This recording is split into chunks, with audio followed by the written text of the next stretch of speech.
L'élaboration de ce projet de loi s'inspire des valeurs de performance, de transparence et de bonne gouvernance pour une meilleure conduite de l'action publique en vue de consolider les acquis de la 4e République.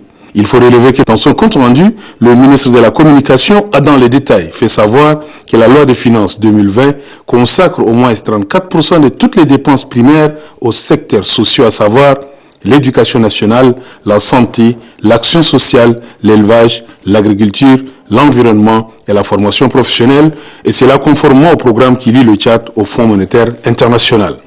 Une véritable révolution, surtout quand on sait que la crise financière mondiale a eu des impacts négatifs sur l'économie tchadienne.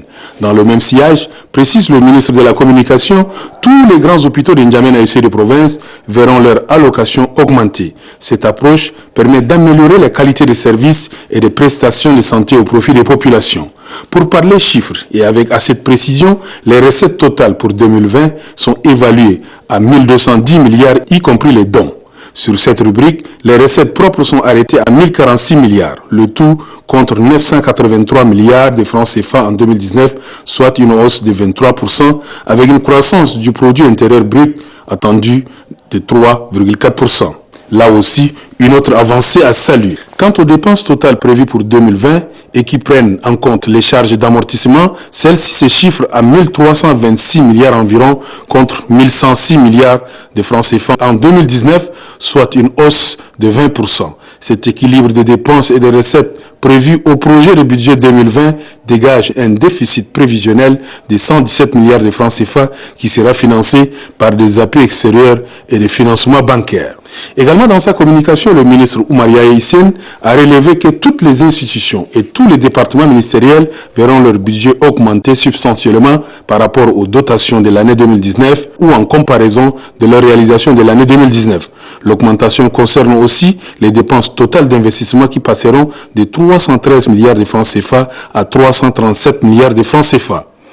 Dans le souci de restaurer la confiance et d'améliorer le climat des affaires pour une diversification de l'économie tchadienne, dans le budget général de l'État pour l'année qui se pointe à l'horizon, de nouvelles dispositions fiscales sont prévues pour créer des conditions favorables à l'éclosion d'une économie numérique verte et industrialisée.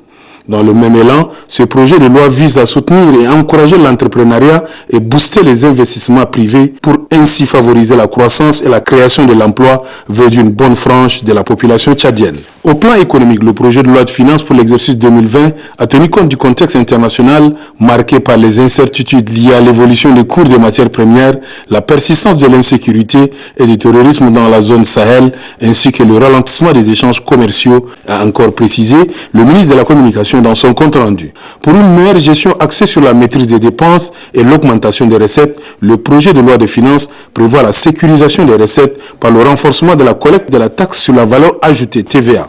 Il est également prévu le renforcement du système informatique et d'autres supports plus performants pouvant assurer une gestion efficace des ressources. Pour tout dire, le projet de loi de finances portant budget général de l'État 2020 est une réponse concrète aux multiples sollicitations des Tchadiens et surtout une approche dynamique pour consolider les acquis de la 4e République.